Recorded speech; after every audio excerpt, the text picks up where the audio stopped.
Okay, we're live on sound. That's a delayed signal. So go ahead, hold 1 second.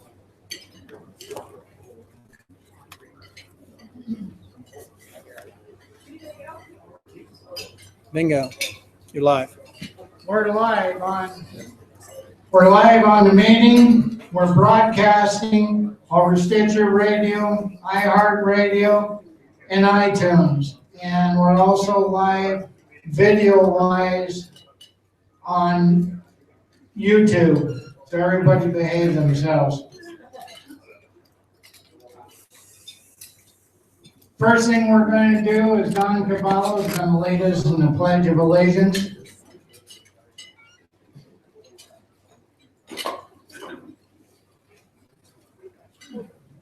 Thank you, Ray. And if everyone would join me, please. I pledge allegiance to the flag of the United States of America and to the republic for which it stands, one nation, under God, indivisible, with liberty and justice for all. Thank you. Thank you. Thank you, Don. We're a little ahead of schedule because we introduced some of the guests. Marion's still taking the 50-50 tickets. Cough up your money. You might win something.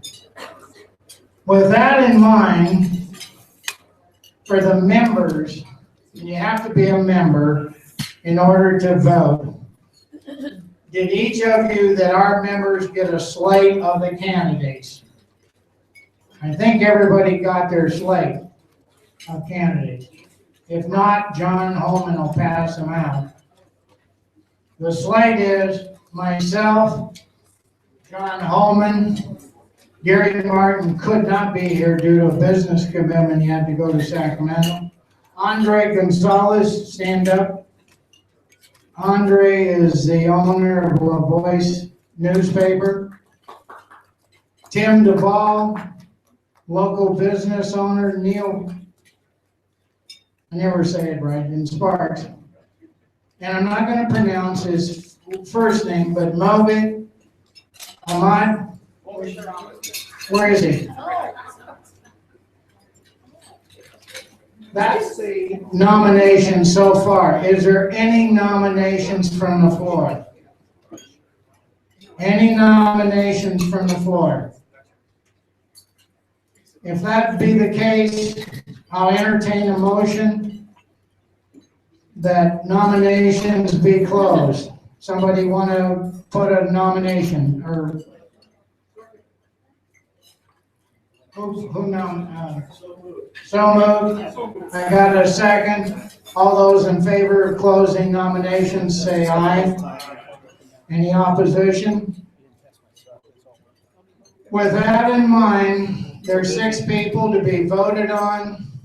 My suggestion is we wanted 7, but we'll have 6. With the members, I want to do a voice vote. Those in favor of approving the slate, I need a motion. I need a motion. I need a second. Pat Shea seconds. Any discussion? With no discussion, you can vote by saying aye. All those in favor? Aye. Any opposition or any no? With that, there's your new board. Please stand up. There's 6 members. Please stand up. Holman. The only member not here is Gary Martin, but his lovely wife, and she's a heck of a lot prettier than he is here. Stand up in this place, Patty.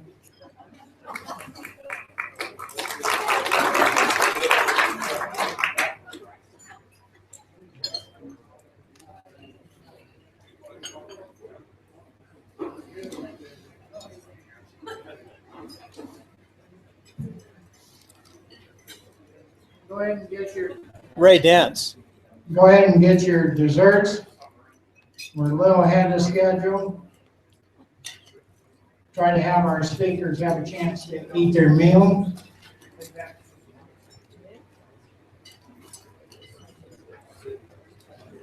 that time. Talk right. One of the things I want to talk about is our next meeting. Our next meeting is going to be a very brief meeting. It's going to be on a Thursday, and it's the evening meeting, Thursday the 18th, not Tuesday, the third Thursday, because it's a joint venture. Sparks Women's Club, the Reno Republican Women, and Incline Village, along with the Men's Club, are putting on the event. It's a fabulous event. And we have entertainment that I can't believe. Rob Archie has arranged to have 9 different musicians here from Nashville, Hollywood, etc. It's really going to be a fun time. You have flyers on the table. We'd like all of you to attend from other clubs. And with that in mind, I want to start the speakers. And the first speaker is Sam Crampton. He's going to speak about the federal results. Everybody give Sam a nice round. All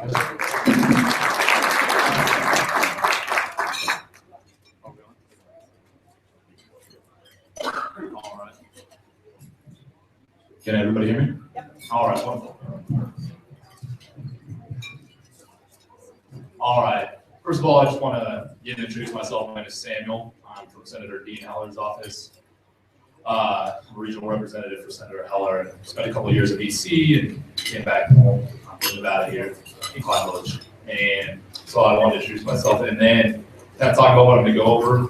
And that's going to basically be the election numbers, some interesting statistics related to the election, and then some of the impacts of the election as far as what will happen potentially in the Senate and the House, and then talk about some of the procedural things that I'm sure you guys are curious about, each and whatnot. So let's first start with the results. First things first, Minority Leader, Senator Harry Reid. There you go. It's up. All right. That's a win right there. We can hardly count that. I'm going home.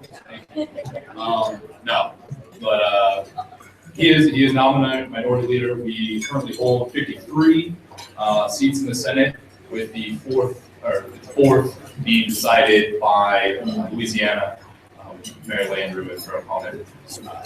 They should, I believe they're going to have that around December when they're going to have it, but it really won't change anything. It'll make it 54, which is great, but it doesn't get us closer to the 2/3 majority or anything of that nature, which is kind of the benchmark that we need to hit. And then the House gained some seats, which is good. They're sitting at 244 seats for the Republicans and 186 for the Democrats. Yeah, absolutely. It means that the idea of the House is that they're more responsive to the people, which I think means that we got a good message on, right? So that's a good sign. Now, as far as the election is actually concerned, I think important thing to look at here is who actually showed up for the election. Some of the numbers, just to give you an idea, this year's election was the lowest voter turnout since World War II. That means 36.4% of the electorate showed up, and that's pretty dismal. Now, it has been worse before. Again, World War II was 33.9%, but that's not great. As compared to other midterms, 2010 was 41%, 2006 was 40.4%, so kind of a low turnout this year, really low turnout. And then kind of, like, I don't remember his name, he alluded to earlier, was that presidential turnout is always higher. It's just a much bigger race for Democrats. They always show up, and some of the numbers just give you an idea. For those, 2012 was 58% of the electorate showed up, and 62 in 2008. So we're talking about huge numbers of people that didn't show up. Now, maybe that's a referendum on the president, Congress, whatever it may be.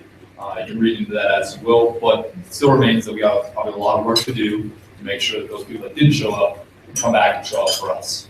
Now, interestingly, within those numbers, you break it down a little bit further, the population that did show up to vote was 75% white, 12% black, 8% Hispanic and Latino, 3% Asian, and other, quite the rest. So obviously, a big showing from what is generally considered the GOP's base was during this election. But one of the interesting ones that I found was the group of 18 to 29 votes. Now, these are obviously the people about my age. We did not show up very much in the election, but the people that did show up, there was movement from the Democratic Party to the Republican Party and the Independent Party. So the ones that did show up were having better numbers showing up for the Republicans in this, albeit lower turnout.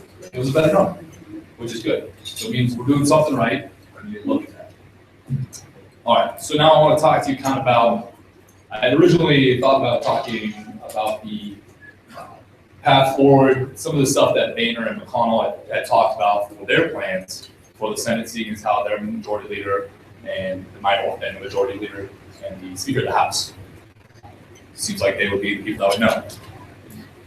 Now, I talked with DC, and they said that although they've been putting out articles talking about one thing or another thing, immigration and whatnot, they haven't talked to any of the members about it. So they've just been kind of throwing out things, not really talking to the caucus, which is an important thing to mention because you got to think about 2016. The big picture here is that if we want to win the election in 2016, we have to be very strategic now that we're in control. What does that mean? I don't know. But they haven't reached out to the caucus to speak about what the path forward is going to be. Some of the things we've already seen that McConnell and Boehner have already talked about, obviously immigration, the executive order, potential executive order that exists out there. And they really did kind of talk to the caucus about what they're going to do, and I think that probably has more to do with them not knowing what exactly is going to be coming from the president. He's been very quiet about what he's going to do. Specific things. Okay, so the next thing I kind of want to talk about was some of the procedural things that could come up, that generally come up. A lot of what I do is speaking with people on the phone about what they're thinking about, reaching out, hearing from them. A lot of people want to know about impeachment, overcoming vetoes, and constitutional change. Impeachment, right there. We don't have the numbers. It requires a 2/3 vote by the Senate to impeach a president. While it only requires a majority, basic majority, for the House to bring up impeachment charges, it's 2/3 majority in the Senate to actually impeach. So the reality of that actually happening is not. It's not very good. Then overcoming a veto. Now this is going to be a key one, and I think it's probably going to get to a lot of your questions if you have any. Related to the Affordable Care Act, related to energy, related to anything. Because, yeah, we now have the legislative side of the coin, but he still has the executive. He still has the veto power. So what does it take for a veto? It takes 2/3 to overcome it. Now, that's not, the numbers aren't wholly there, but we're really close. So what this means is that we're going to have to play both sides of the aisle. Almost. We'll be able to dictate what happens on the agenda, but we can't just go, throwing Hail Marys out there and expect them to land, because at the end of the day, the numbers just aren't there. But I think some of the things that everybody's seen is they want to see stuff on immigration, they want to see stuff on energy, they want to see things on tax reform, some things they talked about. But again, we still have to work with the other side of the aisle, unfortunately, because don't have the 2/3 majority. And it's very uncommon for the sitting president and his people in the Senate to disagree, especially when you've seen tweets from Senator Reid, various other people saying, hey, I fully support the president, the whole bandwagon gets on, gets moved. So it's very difficult for us to overcome that 2/3 to 13. I don't know what time I'm sitting at, how long I have here. About 2 more minutes. About 2 more minutes?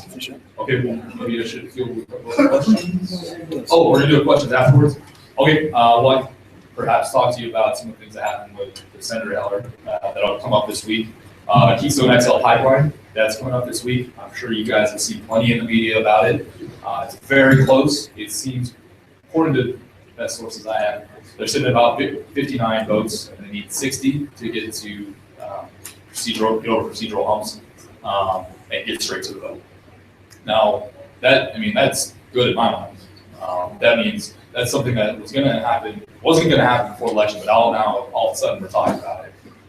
Senator Mary Landrieu from Louisiana, now that she has to appease her voters and realizes she's not protected, is throwing up this vote. So that was Keystone XL. Obviously, we're still waiting to see what will come out of the executive order for the immigration. That's can't make me hypothetical about that. Let's see what else is there. There's the USA Freedom Act.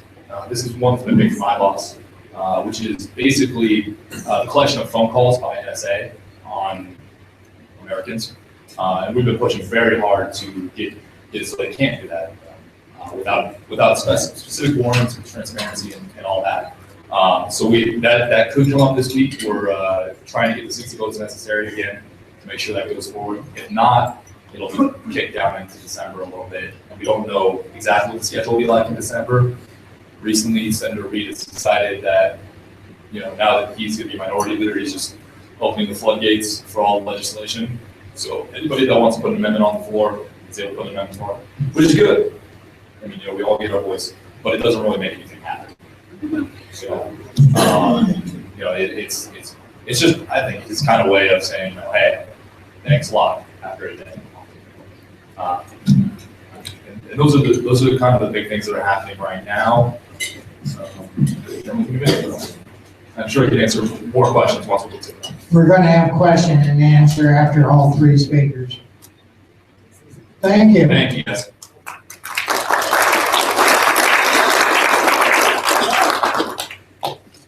The next speaker is Randi Kirner, and he's going to speak on state results and impacts.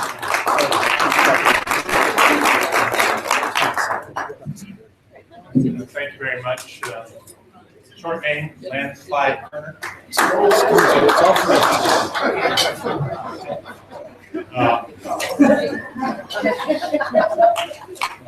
don't want to spend a lot of time talking about the numbers. The numbers are important. I think. Hold the microphone up so we can hear. All right. How's that? I don't want to spend a lot of time talking about the numbers. I think all of us know the numbers. What I'd like to talk about is some of the interesting things about this election. It's been 85 years since in our state we had all the constitutional jobs. We've taken the Assembly and we've taken the Senate. 85 years. It's been since 1985 that the Assembly, Republicans have been in the majority of the Assembly. Now what you need to know though is what happened in 1987. In 1987 it completely flipped back and we were in a super minority.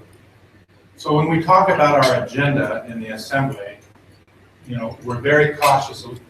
It's a very bold agenda, and I'll talk about that agenda. But it's not, let's go get them, because this is our chance. We're gonna get those Democrats, and we're gonna really change the world. We have to be strategic about how we govern. So our first step, of course, was to elect the speaker. And as many of you know, Ira Hansen, representing, I'm not sure the district number, 32 is our speaker. And we're delighted to have Ira. We unanimously support Ira. Ira is a very conservative guy. And so I think what you're going to see is a conservative agenda that he will lead. Our assistant majority leader, or he's a speaker designee, so our majority leader will be Paul Anderson from the South. Paul is probably not as conservative, but does offer good balance and good business background. So both of these guys are business people. Not Pat, but Ira has a plumbing business, and Paul has a computer business. Both very successful. So I think we now got our chairs. I will be chair, for example, of the Commerce and Labor, which is outside of Ways and Means. Is probably one of the busiest committees and one of the most important committees in the legislature for the Senate. So let's just talk a little bit about what we have in terms of our objectives. We met as a caucus last Saturday, and I'm sure that our caucus will have a little bit different emphasis than maybe the Senate caucus. But we've taken a look, and we have a laundry list that's pretty long. Our freshmen, we have 13 freshmen 12 returning legislators, brings to 25. The Democrats have 17. So, we have to understand that we're not in the super majority there. On the Senate side, we have 11. We've taken the Senate, and they have 10. So once again, the numbers are very close. So again, no radical legislation. We've not heard from the governor yet what his agenda is. Most of you know that his agenda talks about, we need to reform how we pay for education. I don't know what that means. I don't know if that means he's going to suggest some sort of configuration of tax changes, or whether he's going to, I just don't know. It would be inappropriate for me to speculate with what the governor, and oh, by the way, he's not calling me and talking to you about it. Not yet, yes, that's true. But I think that we're going to see a very challenging session. I really do believe that. Some of the highlights from our meeting last Saturday. Education choice high on our agenda from all of us. We're looking at voucher systems. We're looking at charter schools with alternate routes of licensure for teachers. Chapter 40, construction defect. It's always been a bugaboo. Some people would say, let's get rid of Chapter 40 altogether. I kind of think there'll be more of a slower move on that says let's change how attorneys get paid, let's change the assumptions that are made around that. So it's not likely that we'll get rid of Chapter 40 in its entirety. If we did, what would happen? 2 years from now, if things go poorly for us, or 4 years from now, if they go poorly for us, then they'll simply rewrite Chapter 40. So it's better to pick and choose and kind of work our way through and get rid of the bad parts of Chapter 40, which is construction defect. Election integrity, that was a big thing for us. We had the issue last session, and we had it again this session, where candidates were not actually living in their district. And by the way, it's mostly on the Democrat side, in fact, exclusively on the Democrat side. And so, so we want to tighten that up. We also want to tighten up voter ID. And we're looking for Barbara, the Secretary of State, to kind of lead that way, if she's got that interest. And so we're looking at different models. People like the Indiana model, because it's been determined to be constitutional. So we'll see where we go with that. But I expect to see something on voter ID. PERS reform. Today, our public employee retirement system, today we're $12.9 billion in the hole, which means all of us as taxpayers are on the line for that money. Sooner or later, it's happening. And I think it's one of the things that's adding to North Las Vegas' financial concerns right now. And so this is an area that we want to pay attention to. And that's an area that I'm familiar with, and I'll probably be presenting some of the bills on that. Talk about taxes for a minute. Most of us are opposed to any kind of a tax increase. So when the governor talks about reform, we hope that that's neutral kind of reform, but we don't know that that's possible. We do know that there are probably opportunities for savings and government efficiencies. So our caucus will be looking at how can we get savings and government efficiencies before we talk about any kind of revenue enhancement or anything. That's kind of the direction that we're going to go. You recall that there was a SAGE report some years ago that General Frank Partlow was the executive officer for. And so we're going back now and resurrecting that book, taking a look at what were the recommendations then, how do we stand today relative to those recommendations, and whether or not we should or shouldn't do something. Collective bargaining, that's Chapter 288 of NRS. That's always an interesting one, particularly when you begin to think about Reno and we have 7 fire departments here. We cannot consolidate them because of the rules that the unions have developed around consolidation. And yet there may be some opportunity for savings and enhanced. We can solve some of the issues of automatic pay being related, those sorts of things. So we're going to be looking at collective bargaining and seeing if there's anything that can be done with collective bargaining. So those are our top priorities. Now, other things that we have listed on here, we have prevailing wages, campus carry, constitutional carry stuff, sunset regulations, HOAs, home rule, felony restorations, healthcare issues. As you know, as we go into the next session, I'll just spend a minute on the budget.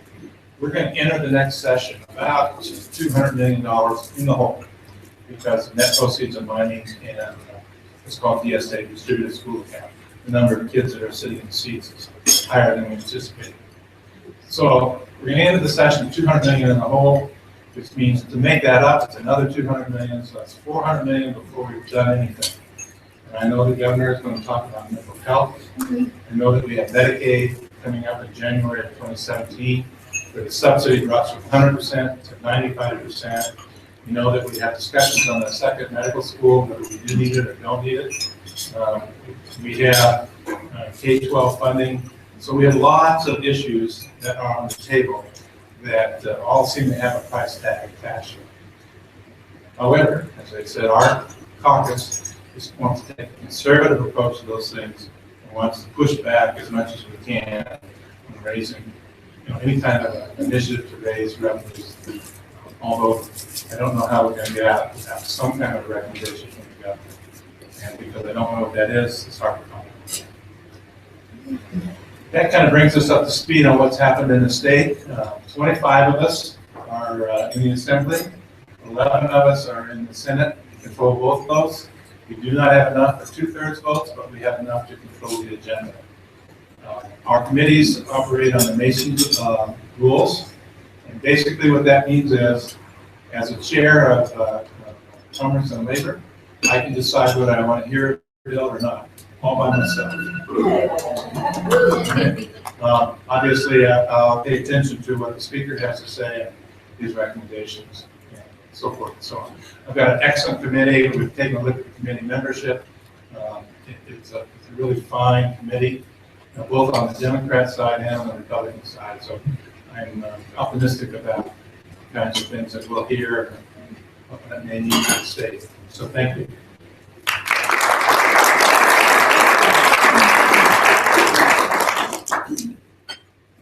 Thank you, Randy. Now, the next Randy is a little prettier than the first one. Randy Thompson. Would you welcome? Well, I'm not as smart, I'll put it that way. I just have to kind of follow up with what Randy said. I am so excited. I'm head of what's called National Federation of Independent Business or Small Business. We represent small business in Nevada. I'm a lobbyist. And my PAC chair, Eugene Hoover's here. Gene, thank you very much for your time and energy and helping get people like Randy and Pat elected. But it's the first time since I've been a lobbyist since 1993 that I actually get a look at an agenda going, oh my God, I can actually pass good business bills. So, and I am so thrilled that Randy's going to be chair of the Commerce and Labor, because that is probably the most important committee next to, I don't know, Ways and Means and Taxation and those guys. But Commerce and Labor impacts you on a daily basis. So I am just so thrilled to be actually looking at an agenda this session that we can actually get some good stuff done. And I read Joe's stuff from MPRI every day and the SAGE report. And I know thanks to you guys down at MPRI, they're pushing out that agenda. He's got it, the solutions book. We have all these ideas that we have not been able to really enact since 1929. So it's very exciting. So I'm supposed to talk a little bit about local races. And let me just clarify that I don't run campaigns, unlike Candy Green. You do a good job of it. I am. Anyone who wants to run. Yes, please talk to Candy. My firm handles several candidates, but I personally have not been that active in the campaigns themselves. But that being said, when you work at a firm that does campaign management, you can't help but learn from it. So some of the good stuff, Bob Lucy's been elected to the county commission, taking Dave Humphrey's seat, so that seat stays Republican. And Jeannie Herman has filled the seat that Bonnie Weber had. So the county commission will actually stay Republican, and that's the good news. Kitty Jung is the lone Democrat, and frankly, I like Kitty. I get along with her pretty well. But right now, she's a top contender for Hillary Sheedy's open seat. So that is yet to be discussed, what's going to happen. If Kitty does get appointed to the city council, which I'll talk about a little bit, then the governor would appoint someone to be in that seat, and the governor has to appoint a Democrat. Because it is a Democrat-held seat, because those races are partisan, the county commission is. So if you know any good Democrats that live in Kitty Jung's district, let the governor know. One of the things I was pretty active with was the school board, and I'm thrilled to say that Barbara Clark is no longer the head of our school board.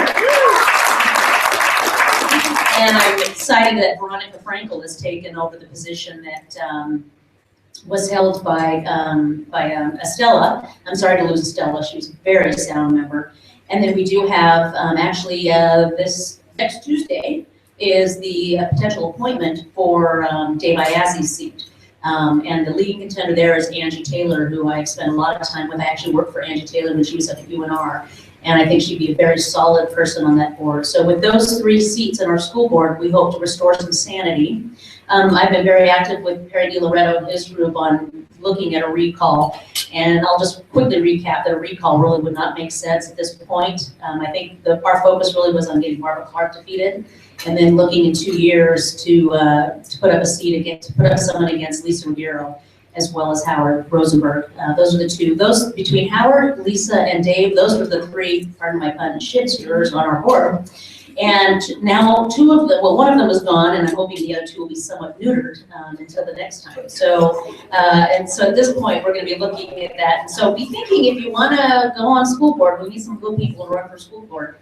Locally, I think one of the more watched races, and one that my firm actually was involved with, was Chuck Allen versus Tim Kuzanik for sheriff. We actually managed Chuck Allen's campaign. I should say Megan Badera managed Chuck's. I know that was split. That was a tough one for Republicans, especially because both of them were Republicans. Both of them are great guys. But you can't just, everybody knows Trooper Chuck.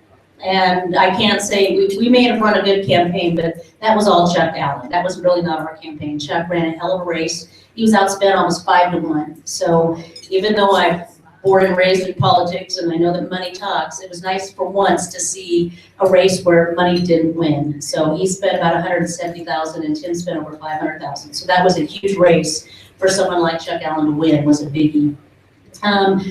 Then locally, I'd love to say that the red wave stopped on the shores of the city of Reno because our city council is now a Democratic city council.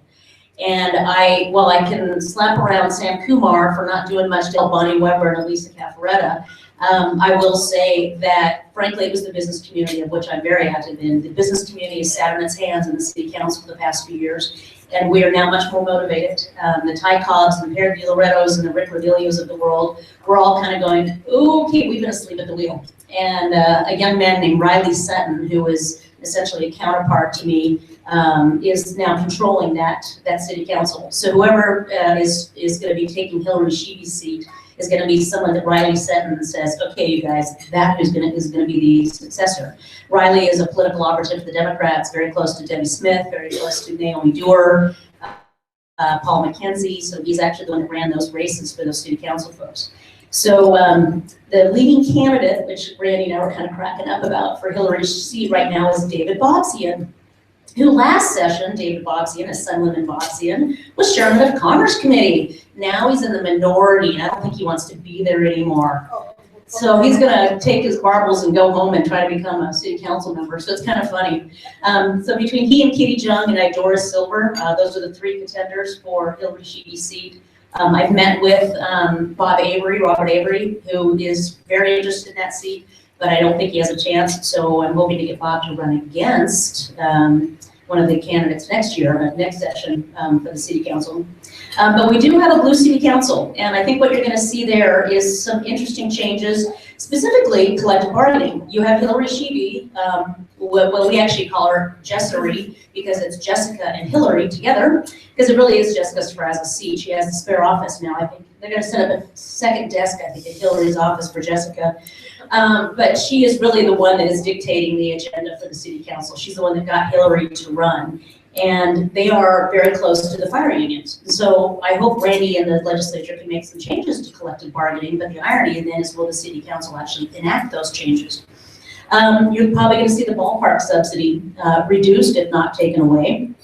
And you're probably going to see business license fees, which I have been adamantly fighting to reduce over the past few years, probably go back up a little bit. So those are some of the issues that we've got at the city level, and those are going to be some challenges for us, no doubt. I want to kind of go back though, and all respect to Mr. Clark here, but if you saw my column last week, I commented on how this race, Because when you look at the turnout in some of these races, specifically Ross Miller versus Adam Laxalt, Ross Miller and Kate Marshall both won Washoe County. But because of the rules that got out, frankly, because of question 2 of the mining tax, you actually saw returns of most of the rural counties averaged over 60% turnout, while Clark County was about 41% and Washoe was 51%. So when you look at some of those statewide races, it was the rules that really beat out Las Vegas to get us Republicans, like now our new chief of staff. I'm so excited. I haven't heard that yet. To Ryan, I'm so excited about that. So it was really the rules that got out and pushed for essentially against question 2 that helped this Republican wave that I said stopped at the shores of the city of Reno. But it was interesting to see some of those more controversial races. A lot more people voted in the Ross Miller Laxalt race than they did in, let's say, the Kate Marshall Barber Sagaski race, because it was so negative. 12,000 more people voted for Don Cavallo's race than they did for Michael Clark and Josh Wilson's race. And people like me go, why? Not even controversial, although I did get your 2 mailers. You worked harder than Josh, I will give you that. You worked harder than him. But 12,000 people chose not to vote in that assessor's race. And that's where I get stumped sometime on voter behavior. Because people like Lauren and I who run for office go, why do people, what gets people to vote for us? And why do they vote or not vote? So there's some interesting races. You look at the one of my favorites, Patty, Chuck Weller versus the other Caporet on the race. You had over 9,000 people more voted in that race than against the Dave Humke Springgate race. So again, why did 10,000 people decide not to vote in the Humke Springgate race when Springgate actually lost by 1,000 votes? Those people would have changed the outcome. Josh Wilson lost by 5,000 votes, and yet 12,000 people chose not to vote in that. So when you look at some of these elections, it's that we call it the dropping off the ballot. When you go down the ballot, people just stop voting.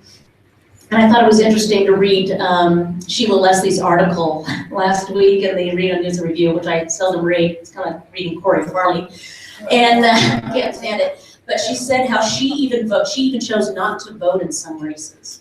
I'm thinking, really? You're in the world of politics and you chose not to vote in some races, and she even voted for none of the above in sometimes. But choosing not to vote really does make a difference. It did not make a difference, though, when you look at the voter count of, Hillary Sheedy versus Ray Pezzanella.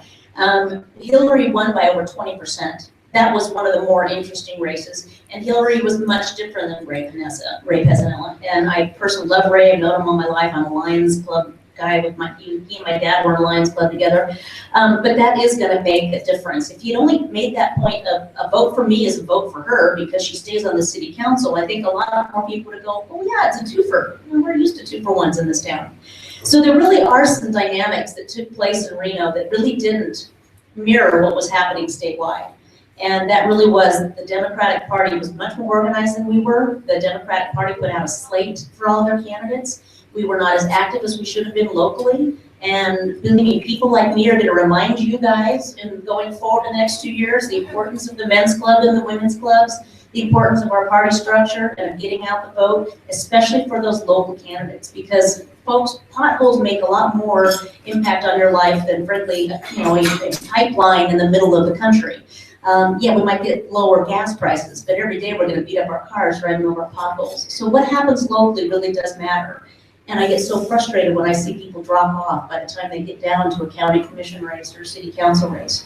So that is where we play such an important role. And now as we go forward, as I said in my thing, now that we've got winners and losers, now it's their time to govern. And so we're going to be looking at Mr. Clark and see how he assesses incline, because boy, do I not envy you, my friend.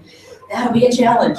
But there are issues now that these guys have to confront, and we have to keep our feet to the fire and keep them true to their cause and true to their promises. But we also need to pay attention, because I do not want to have another school board debacle like we had last time, where we lose somebody like a Pedro Martinez. That shows you the local control that we can have and the local impact those local races have on our daily lives. And with that, I will take questions from everybody else, I guess.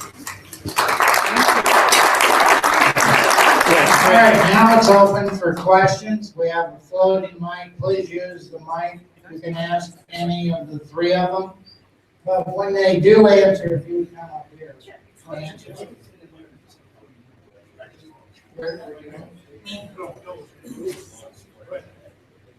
Patty Miller, go ahead. Introduce yourselves when you address the question and to who. Okay, so I'm Patty Miller. I guess I'm supposed to say I'm Gary Martin's spouse for some reason, but anyway, this is actually just a comment I wanted to share with Sam. And it actually is something I heard Rush Limbaugh talk about right after the election. And I thought it was fantastic. So I just want to make sure that Heller and others back in Washington are aware of this. So his suggestion was that as the House and the Senate approve legislation that needs the president's signature, before they put it on his desk, the first thing they should do is have a press, what's the word I like? Meet with the press, press conference, thank you. Explain the rationale, the benefits of the bill. To the extent there's public polling around it, what the public's view is on the bill, and then give it to him. Because then it puts him in the position of having to explain why he is not in favor. I mean, he's been protected by Senator Reid for so long. I'd like to see him on the defensive and explaining his behaviors. But I thought that was a great idea. If you ask a question, come over here by the flag, so we get a nice pre-shot of you by the flag, and then we're gonna use the mic, so come over here, Rex. And then if you want to ask a question, if you come back in this area. That way we can pick it up I'll go faster. on our So be able to see, broadcast. sort of look at the folks. And then if you just want to pass this mic, answer, it'd probably be better. Did you want me to answer that? Okay, yeah, absolutely. I think that one of the most important things that as leaders and as taking power now, it's our responsibility to proactively communicate with the populations that didn't vote and make sure that they understand that we're not throwing out crazy proposals to end everything. We're being very reasonable. We're saying, hey, we want to come to the table, we want to work, and we want the president to work with us. It's not just this big media machine saying, oh, no, look at Congress, they didn't do it right. It's actually, we work very hard. And I know that there's, I mean, I can speak from a staff level, and that there's a lot of legislation that's passed and worked on a daily basis that has gone through so much effort, but then, one person flips a switch, and it goes away. But yes, proactively communicating is absolutely one of the most important things in my work, and certainly everyone here is proactively communicating with various populations. Thank you. Next question. Hello, my name is Rex Crouch, and I'm going to keep you on the hot seat so you can pick the mic back up. In 1997, Congressman Ron Paul stood on the House floor and he warned against arming the Bureau of Land Management. And we've recently seen a lot of negative activities out of the Bureau of Land Management involving possessing firearms. And now that we control the House and the Senate, I'd like to see you take a message back to Senator Heller, as well as Congressman Amodei, and say, here in Nevada, we would like to see the Bureau of Land Management disarmed. And we can do that by simply defunding them this session. Can you do that? Yeah, okay. I'm certainly more than that. I actually do. So my main focus is actually public lands, natural resources, and energy here in the state, and that counterpart in DC that I work with as well. And certainly, we are keenly aware of the problems associated with BLM. If anybody's ever worked with mining or anything, you know that permitting is one of the worst things. Just getting through the bureaucratic mess that is BLM is a nightmare. And I don't think there's anybody that doubts that. I can definitely bring back your message regarding the disarming, be it, I don't know if taking away appropriations from them is how we would do that, but I can certainly bring back the message, absolutely. And we are definitely keenly aware of how inept BLM is. Absolutely. Disarm all of them. All they they all have their SWAT teams. Absolutely. They don't need them. Department of Education has their own SWAT teams. Why?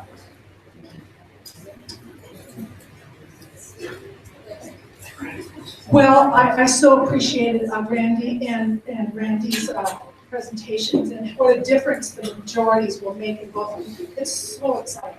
I did want to say something in regard to Barbara Clark's loss, yay, but we need to congratulate, first time out the gate, Nick Smith for pulling this off. Oh my goodness, that Nick Smith, that was an exciting thing. And also, Sam Kumar, yes, he might have not been as involved at all in the Reno City stuff, but he and Tom Tabor on the executive committee were instrumental in getting Jill Darby. Jill Dickman elected in 1831, which was the most astounding and exciting thing that happened that night, almost. So Sam Kumar did do a really good thing. I don't mean to offend Sam. No, thank you.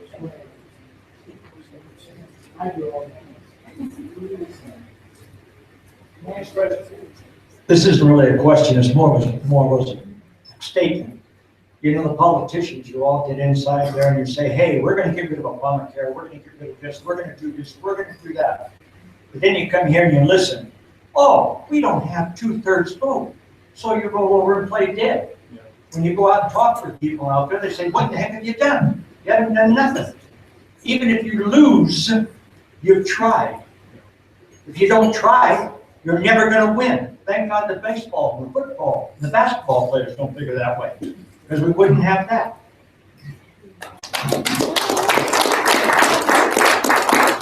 Each of you can answer the question. Randy?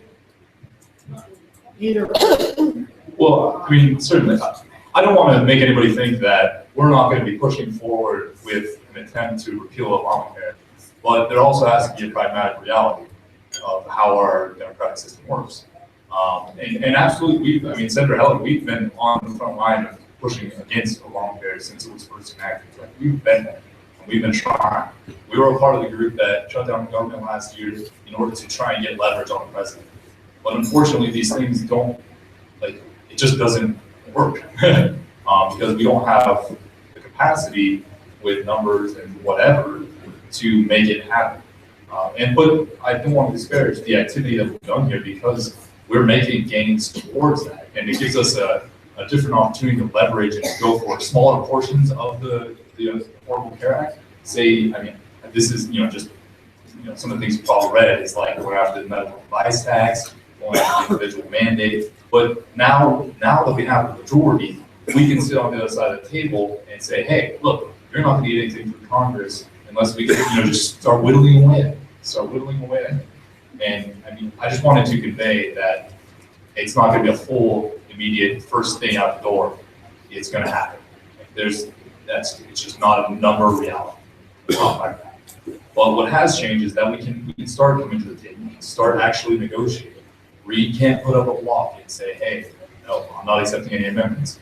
We have both the House and the Senate now. So now we can come to the table with the president and say, hey, look, you want this, okay, that's fine. We want this ball taken out. And that's our last line. And that's a different situation than we've been in for the past 4 years. So it's not to say that we're not going to go after the Affordable Care Act. We're not going to go after immigration. So, all right. Just want to make that clear.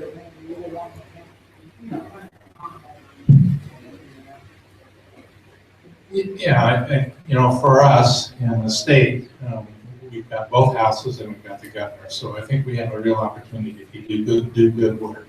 And as I said before, I don't think that this, we go to a new election every 2 years.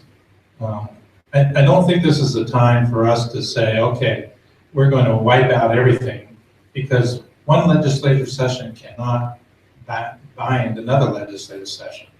So, for example, the example I gave is construction defect. If we were to eliminate Chapter 40, which probably should be eliminated, it would simply be rewritten as soon as they take control again. I think our job is to govern responsibly, to do what we can to make sure that we get reelected in the next session, and we keep the majority, because that's what's key. Because it's not just that bill, but it's a whole bunch of other little things that go along with it. So I'm not too worried about the 2/3, because it takes 2/3 to create a tax, and we're not going there. What we're trying to do is day-to-day governing legislation that makes sense to our people and our community, our business leaders, folks that we are working for. Thank you, Randy. The reason why you've got that. Oh, no, hold on, Bill, we're gonna do it one at a time. Pat Shea is up next for questions. Randy, what do you think will be the effect of the vote on the mining tax?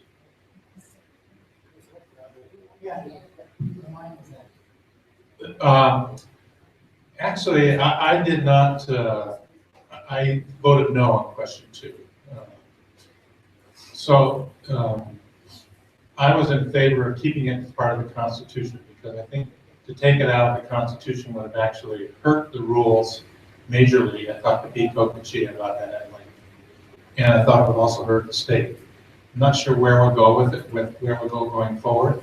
I do know this, in our last budget, gold was priced at $14.50 an ounce. Today it's at 11 and change, right? So we're in the hole with the net proceeds of mining. Now, as part of the sunset, they paid that in advance. I think it's now time to kind of sunset that and bring it back to, this is a session to bring it back to where it always should have been after the fact. Mining has always been a contributor to the state. They've come step to the plate to help us out whenever the state was in a hurry. But mining right now, as I say, the gold prices have dropped so much. The good news is that we are seeing a bit of a recovery. I don't personally think we're there yet, but certainly companies like Tesla and all the supporting groups that are coming in will help us. But that'll take a couple of years to really get there, to really see that yet. Yeah, I'm Don Fossum, and I'd just like to express some disappointment in what I heard here today. I heard that based on what happened in 1987, that we're going to go soft shoeing into this next legislature deal. Well, that's the implications of it. We're worried about history. I'm saying instead of bowing to history, we have an opportunity because we were offended, and now we have the majority. We have an opportunity to make history instead of bow to it. I agree with that. And if I gave you the wrong impression, I think we have a great opportunity to do some good work. I'm looking forward to it. We have a great opportunity, Tom Taylor, Randi, and Samuel. One of the things that I have been saying is that the Republicans were elected because people are dissatisfied. And then we were elected because people are tired of what's going on, so they don't really wish us to capitulate with the opposition. Work with is one thing, capitulate is another. And the other is they don't want us to take off in a wild hare and go someplace. I think what Randy's talking about is looking at doing the things that the citizens need done to take care of the citizens' needs is what we should be doing. One of the things, though, that has me somewhat bothered, many years ago, and Randy Thompson probably remember this, that when we put in the med school up here, Las Vegas said we get the law school, and the med school be in the north, law school be in the south. It's just about a second med school. It's going to cost us a fortune. Expanding the UNR med school would be a much better idea than spending all that money down in Las Vegas. Do you have any comments on that? I certainly do. I absolutely, totally agree with you. It costs $160 million to run a medical school, 40 of which comes from the state, 120 of it comes from grants, alumni, etc. We are still not out of the woods. And for us to even be thinking about a second medical school makes no sense to me. Our first priority should be GMEs, which is residency programs, graduate medical education. Keep people in the state. We know that if they do their residency here, they'll stay here. So that should be our first priority, and that's certainly a lot less money. By the way, to start up a medical school would be about $300 million. I don't know anybody in this room that has that kind of money in their pocket. I absolutely agree with you that we don't need a second medical school. The other thing that's been bothering me, you came to mention it, is the Medicaid problem. You said the federal government's only going to fund 90% of it starting in 2015, 95%, right? But in 2016, that's going to drop. Do you remember what that number is? Because it drops each year. After 3 years, which is 2017, they won't fund anything. Now it begins dropping in January 2017, so it's 100% up to that point.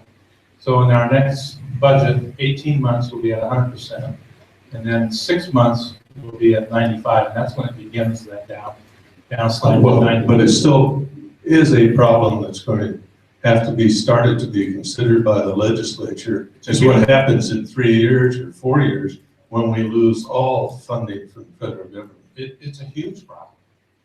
More than 60,000 people signed up for Medicaid than they anticipated.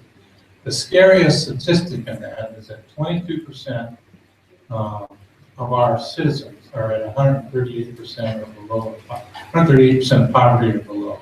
1 in 4, almost 1 in 5 is less than 138% of poverty. That is scary as heck. Part of the problem Because it's not just Medicaid, it's lots of other things. And that Medicaid, though, part of the problem is the ACA with the state pushing people into, because of the way the ACA is set up, we actually push people into Medicaid. And that's just going to keep increasing. You say 60,000 more people than we anticipated? That's correct. That's a big budget. Yeah, it's unreal. I don't know where we're going to go, but that's going to have to be addressed in our next session. Thank you. I've got a question. I don't exactly know who to ask this to. Well, There's some, I know, but introduce yourself. here it is. One of the things that I was quite surprised about when I heard some of the results of the polling that was done, or actually the election that was done, is that the fastest growing demographic group in this country is not a minority that we think we're getting ready to give away a store to try to get them on our side. But the fastest growing group demographic in this country is over 65. And in this last election, they voted overwhelmingly Republican, where in the previous election, it was about split. So they were going in our favor to start with. But I haven't seen anybody or any group try to reach out to that group of people who is growing faster than all the others in this country.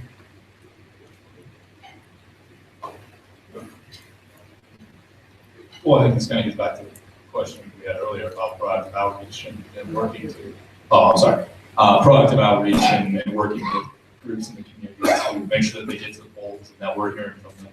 And we actually have, here in Reno alone, we have one lady who works very closely with the elderly community, and not just the elderly community, but the aging community. It's Kate Pace, and she works very hard to engage with that community at a very high level. But you're right, we do need to, like I said, we do need to really get strong on our proactive outreach and develop those contacts so that when we get to 2016 and these people are coming up for election again, we can help whatever we can because we're not up until 2018. Much the same we did this year, working with the Republicans to get them elected in the state legislature and governor's office. Yes, you are. Absolutely. There's no question. You heard from Tom and Randi. It's definitely the numbers don't lie. 60,000 is a huge number to deal with. And, but either way, the numbers are changing. And you got that big bubble of population coming into that where they're going to start getting access to Medicare, all of it. And it's definitely obviously an issue. And it's related to the Affordable Care Act. Certainly, those are the things we can look for to, I don't know what we can do specifically with President Obama in place, but we can work to plow those spots and do what we can. And that's, I think, probably the name of the game is whittling away. Thank you. With this president. Thank you. Is there any more questions? We're going to have the 50-50 shortly. But I had a question, it's for Randi Thompson. How are we going to get more people to get out and vote? Because it was pretty sad results. And I don't think we did a good job in getting people out. Yeah, I only want to inform people to vote. There's the challenge. I think what we saw with the Democrat Party this year was there was nobody at the top of the ticket that excited them. And so having a Sandoval, having a Hutchinson that excited the party is what really does matter. And having issues. I think you're going to, most likely in 2 years, we're obviously going to have a Senate race. And we might even have legalization of pot on the ballot. So you're going to see every election, it really depends on what is the driving issue. The economy matters, the characters on the ballot matter, and the issues on the ballot matter. And somehow, the challenge for Republicans, bottom line, people vote with their heart, not with their head. But Republicans are so damn logical that we try to convince you that it's the smart thing and use your head to come to the ballot box instead of using your heart. The Democrats play on the heart. So if anything, I think we Republicans have to work more in combining the head and the heart, attaching the heart to the pocketbook, because we're good at pocketbook issues, but we're not necessarily good at social service issues, at the bleeding heart liberal stuff. So if anything, it's getting our message that most of the Bush said, the conservative, the compassionate conservatism, it's not an oxymoron. So if anything, I think it's us articulating our message of self-reliance and yet taking care of fellow man at a time when we need to. That message needs to get out there more. And frankly, we need to get the young people, and I don't consider myself one of those anymore now that I'm in my 50s, but it's articulating that we are a party of progressive ideas of self-reliance and self-assurance and success, as much as we are about taking care of people. And so really it comes down to, I think, the messaging and getting the people to run. Randy Thompson, this is Pat Shea. Talking about getting people to run, you said it was probably a foregone conclusion that we get a Democrat in the at-large seat. Yeah. If a person like me were to put their hat in the ring at this time for that seat, what would be the approach to do that, to raise a brand up to that point, to get the seat assigned, to be nominated and appointed? Do you mean for the county commission or for the city council? City council. Okay, the city council is actually a nonpartisan race. So, but I'm saying that it's going to be partisan because the council was partisan. The council is very democratic now. And they're going to, you have a majority of folks that are going to support an Idora Silver over a Bob Avery. You're going to, or a David Botsey. So it's just the political reality.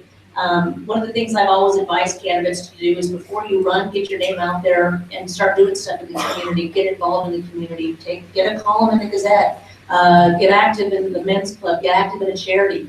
More than anything, it's just getting your profile raised up so that when a voter goes to the booth and says, oh, I know him, they vote for you because they know you. And more than anything, it's getting out there and getting engaged in the political spectrum. Thank you. Thank you. And by the way, if you get nice with Jessica Esperanza, you might have a shot. Before we do the 50-50, I want to give each of the speakers, they did a great job. First, we're going to give them a certificate of 2015 membership to the men's club and the Starbucks. Oh, good. Okay.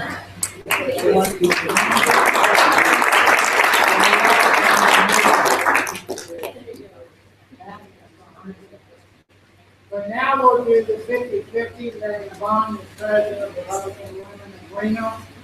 And I guess after how much money? 45. 45. 47. 47. Okay, and the lucky winner is 643359. You got it, okay, it's the winning table over there. Table. She went. Hey, fix. Margaret's buying drinks tonight. By the way, we're gonna wrap it up here, but don't forget Patty and Diane are back there with their books. Please remember, we're gonna have a fabulous time here at the Atlantis on the 18th. And if you pick it up at the back, some of these people that Rob brought in are unbelievable as to their background. One of them is going into the Rock and Roll Hall of Fame a week after he plays for us here. And I think everybody have a good time. No, this is the 18th of December. It's on a Thursday for the men's club. But then don't forget what Diane said, the Federation program is this Friday on the 21st here. So 2 different events. With that, yeah, and you can pay to John Holman your $2.15 dues, because we will pursue it, and we're taking it early. The the dues for members are $35, associates are $20, and students are only $5.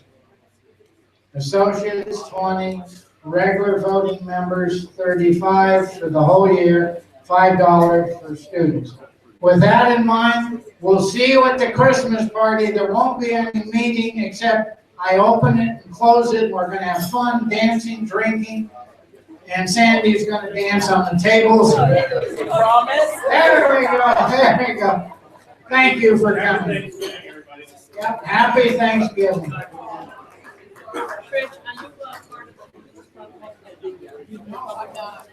I started the